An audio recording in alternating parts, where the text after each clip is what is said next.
Hello, it's Natasha. Welcome to my channel, Hooks and Stitches. Now, I've decided that I'm going to make a video for the questions and answers, which I did about probably 5 months ago now. But I've got three questions in the comments, so I thought I will address them now. So then, if there is any more, I can do that at a later date. I will get straight into it. The only other thing that I want to let you know is that I'll be making 2 other videos after this one at some point in the day. So I'll be wearing the same thing, and obviously, you know, if it looks the same because it's the same things on my bed and such and so forth, then you know that it's because I've done the videos pretty much one after the other. Now, my first question that I'm going to address is that I'm going to be looking down because I've got some notes, and I've also got my tablet here so I can show you a couple of patterns that I had in mind for one of the suggestions that someone wanted, but I'll tell you that in a minute. Just because I don't have I can link it down below, but I don't have the photo of something that I made, so I'm going to show you from the designer's point of view. But the first question is, when did I start crocheting, and does your family do it? I started crocheting now 7 years ago, months. And I learnt on YouTube. I was desperate to do it because let me think, 7, 9,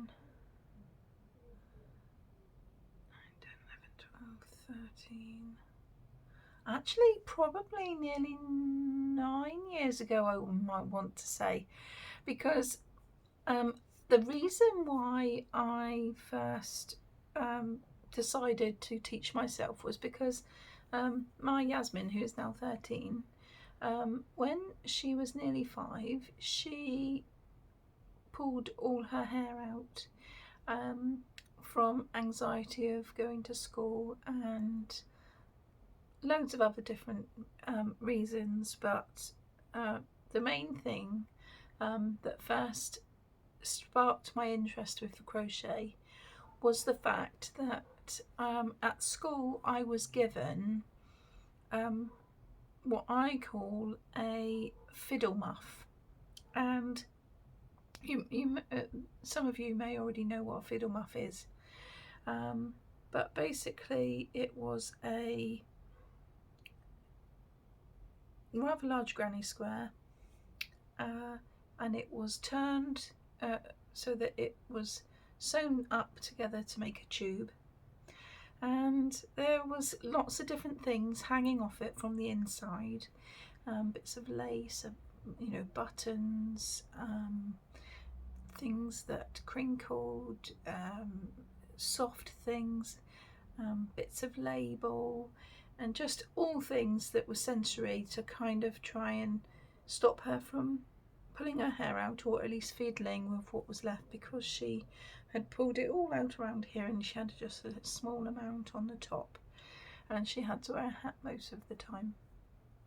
But these things, I just thought they were an ingenious idea, and so we were allowed to bring it home, not just for at school, and she could actually have it while she was watching telly to stop her from kind of picking the individual strands and just doing this, because that wasn't helping either. And it was just a really great help. And what I wanted to do was to give a little bit back and try and do the same thing for someone else that was struggling. So I decided I was going to buy myself a set of crochet hooks and some wool, and I set about looking on YouTube for tutorials that were easy for me to understand, and it took me about 4 months to actually grasp it, because it was very I just couldn't understand why it wasn't going right, and why it was really tight, and it was just not very good. Anyway, I thought I discovered that using what I know now as an Aran weight actually was a lot better to work with. And since then, obviously, research shows that it is better if you're learning to use a thicker wool so that you can get to grips with the stitches a lot more, and trying to kind of just be able to watch what you're doing easier, rather than using a thinner one and having it tangle up. But I just went to sleep one day, and I must have been dreaming about it, and I woke up in the morning and thought, actually, I know how to do it. I've actually seen in my head how it works, and I picked it up and off I went. It just worked. So I was really pleased that I could actually get it going, and I've made a few of them since then, and I've been able to make them for my for a friend's little girl that I used to go to school with. She had the same problem, and so I made one for her, and it was just really nice to be able to give a few back to the school and say thank you, and so that then other people can make use of them too. So that was how my journey started. The other part of the question was if I could make one thing that I would love to do but have never attempted it yet. I kind of have attempted this, but I struggle, and that is clothes. I would love to make my own clothes, and I can make the kid size ones, as I've shown you right at the beginning of my videos when I have done it, and I haven't picked it back up again because it's the sleeves. They seem to just go really, really big and look like they're really hanging, or otherwise they're just too small, and I have no idea. And I can't get to grips with it, and I keep revisiting it and things, and it just doesn't seem to go right. So I would really, really love to do it, but I don't understand the patterns all that well. As much as I can read a pattern, understanding it, I find, is a whole different ball game. So I would really, really love to be able to make clothes. The other thing that I have been eyeing up lately, which I don't have the confidence to do yet, I say yet because I might one day, and that is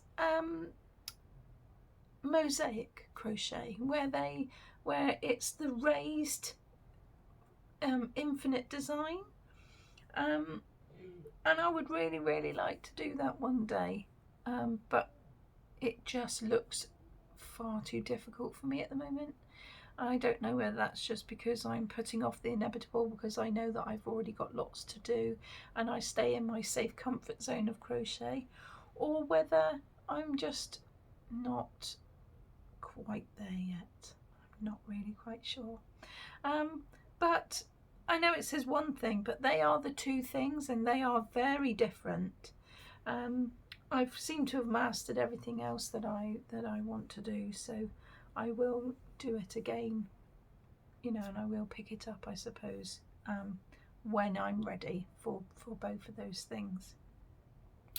But the other question was that, or the other comment along the same lines in the same comment, was that this particular person has said that she would really like to do a mandala blanket, but has always felt that it might just be too difficult for her.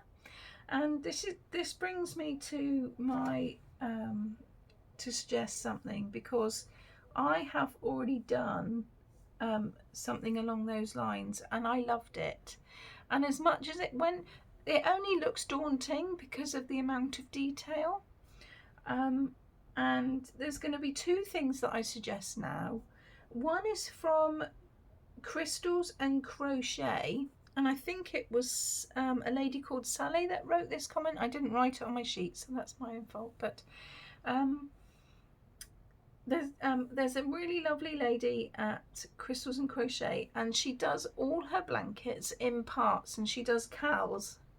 And it was a cow 6 years ago, and I think it was about then I did it. Must have been 5 or 6 years ago now, because my youngest daughter's 10. So yes, about that. Because I did it originally for my youngest daughter's teacher, and I did a cushion cover for a cushion. I'm just going to push the curtain back a bit because it's gone quite dreary here where we live. And this particular one that I made, I'm going to show you. It's called the Sweet Caroline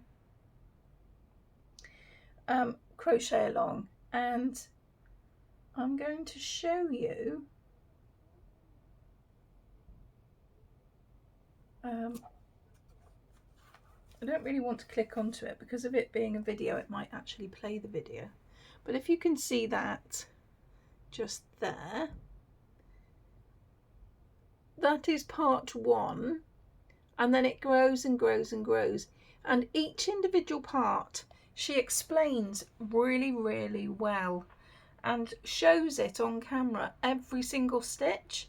So it's something just to grasp a little at a time, and if you can't do it, then it's something just to put away until you're ready. But I always wanted to do something like it, and I thought I just need to do it.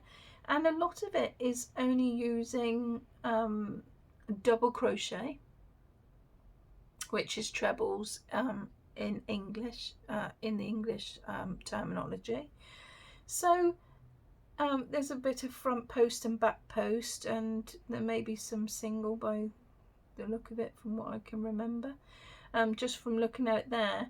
So I will put it in the description box, and I will leave her link there so that you can click on, because she does so many different ones that you don't necessarily have to do the Sweet Caroline. I only chose it because that's the one I'd already made, but she does make several.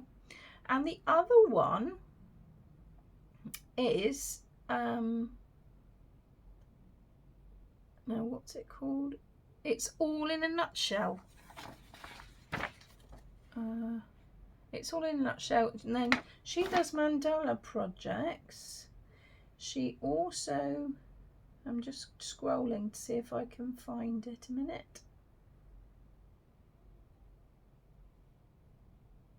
because I had the other one on the screen first. And she does actual mandalas. And I thought that I would mention that just so that you could literally get a feel for it and just try to gauge it, see what you think, and then it's only a question of moving on to more intricate things. Although it looks really difficult, it is quite easy. And again, it's just a confidence thing, but you have to kind of just bite the bullet, I suppose, in that sense. But they are really, really pretty. You can do them in cotton or DK yarns, and they're just really, really lovely. And again,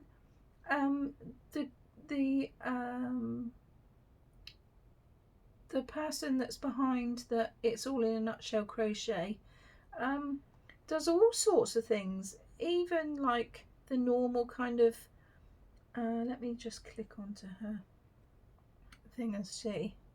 So if you can see what she's got at the top, she's got like a mandala-y thing there, and there is lots of 3 months ago she did a Bubbling Brook mandala, and that is all detailed, and you know, there's a Charlotte's Universe one, I can just show you that, although it's not coming up very well on the camera.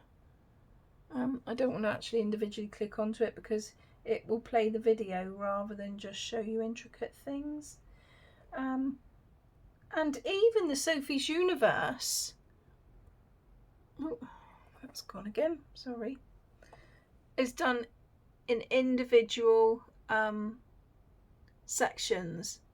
So nothing, it's all bite-sized pieces. So the word of advice I would have is to literally just bite the bullet and give it a go. And I will take that on board for myself eventually too, where the mosaic crochet is involved, and same with my clothing, because I really want to make the baggy jumpers, cardigans, you know, and things. I've got a couple of patterns that I really want to do, but I've never actually kind of got on with it. But I'll put those two people, YouTubers, down into the description box, and then I will, then you can just have a look there. The next question is how long have I been crocheting? Oh no, I've done that one. And what are my favourite things to make? My favourite things to make are my amigurumis, I think. I love to do that. But I also like the things like the faux heart blanket. The things that I'm showing you each time I make a video are the things that I really, really love to make. So they are the ones that that stand out to me the most. And they are the ones that I really do enjoy doing. The next question is, do I have any other hobbies or passions other than crocheting? Now this is the question that was only put in on the comment box a little while ago, and that is the reason why it's been prompting me to do the video, really, because I don't want to make you all wait forever, and I also don't want you know, I'd have liked to have more questions, I suppose, to make more content, but I just thought, because only just one has just been put into my message box, that I would explain it. And no, to be honest, I enjoy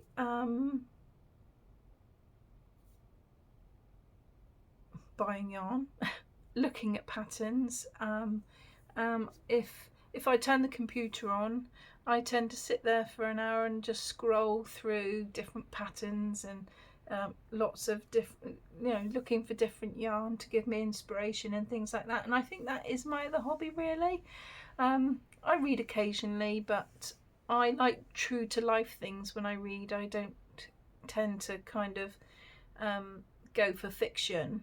I like true to life things, so that's my other thing. But I don't get to read very often because I'd much rather put my time when I'm not sleeping or looking at patterns and things into my crochet. So that's really what the answer is for that. My next video I'm going to do later on today is the one that I spoke about the other day, about wanting to list all my favourite YouTubers, and you may well have the same ones on your list, but if you don't, then obviously it's someone else for you to go and discover. And so I'll be doing that in a separate video, just so that then if you don't want to listen to the questions and answer bits of it, then you can just go straight to that video if you want someone different to discover. So I'm going to do that one separately. So as you can see behind me, I've been working on my houses for my folk blanket, and I will put that in my other update video when I'm doing that later on. I won't spoil it now. And so without further ado, I'm going to go, and I'll see you again very soon in my other videos. Please take care, stay safe, and happy crafting. Bye.